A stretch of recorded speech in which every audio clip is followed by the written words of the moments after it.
Okay, so today we're sitting here with one of the BC staff members, Tim Bentley.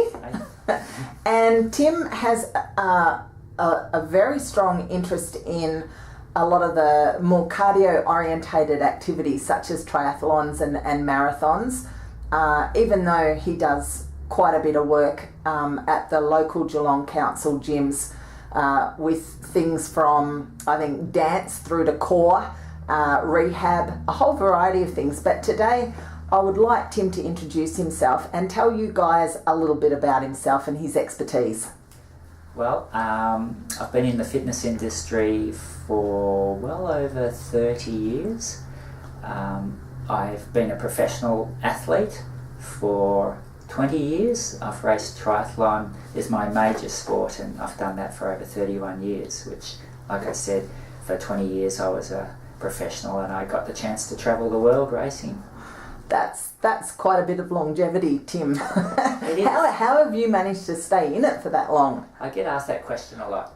I think the nature of the sport in triathlon, it's three sports: swimming, biking and running, so it's not too much of one thing. And if you did happen to have an injury due to running and you couldn't run, you can still swim and bike and you can still do strength work in the gym. Yeah, and some little bird told me that you'd actually done 3 Hawaiian Ironmans. Is that correct? Yes, it is. I did Hawaii Ironman in 1987, 1988 and 89. And I did well. I finished 30th and then I was 13th overall. So I was first Australian in 1988 and my last year I was 24th. So the best time I did for Hawaii Ironman was 8 hours 52. I've always thought myself, growing up as, you know, from probably 18 until now, that is probably the sporting event I admire the most. And that's a big call. There's a lot of sports, but you have to be so incredibly fit to even contemplate doing the Hawaiian Ironman. Yes, it's quite a process to get to Hawaii. It's considered the grand final or the world championship of Ironman races. So you have to do another Ironman to qualify. So I did Japan Ironman, which I did rather well. I actually was second in Japan overall. And even get to those races now you have to qualify. So it's quite a process. Yeah, right.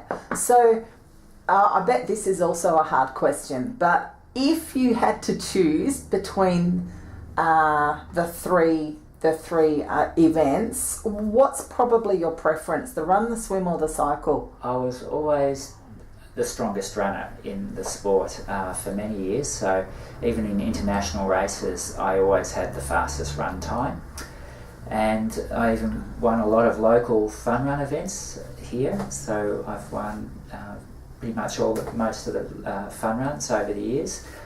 Not these days, I just win my age group, but I still running's always been my forte. So, for example, even last weekend I ran Geelong Cross Country Club and I was the fastest runner outright, even though I'm over 50 now and I'm classed as masters. But I can still produce some fast times running. I'm not as fast as I used to be, unfortunately.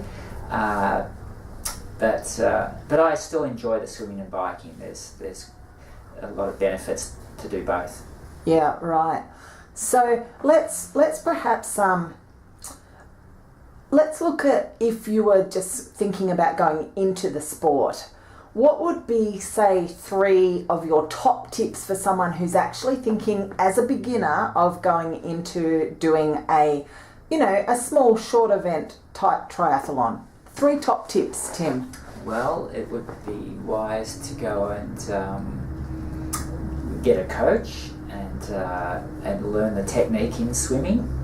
And for bike riding, you need to be set up correctly on a bike, so you need to go to a bike shop and make sure that you're set up on a bike that's fitted for you. And running, well, you need a good pair of shoes, so you might go to a specialist shoe shop and make sure you've got well-fitted shoes for yourself.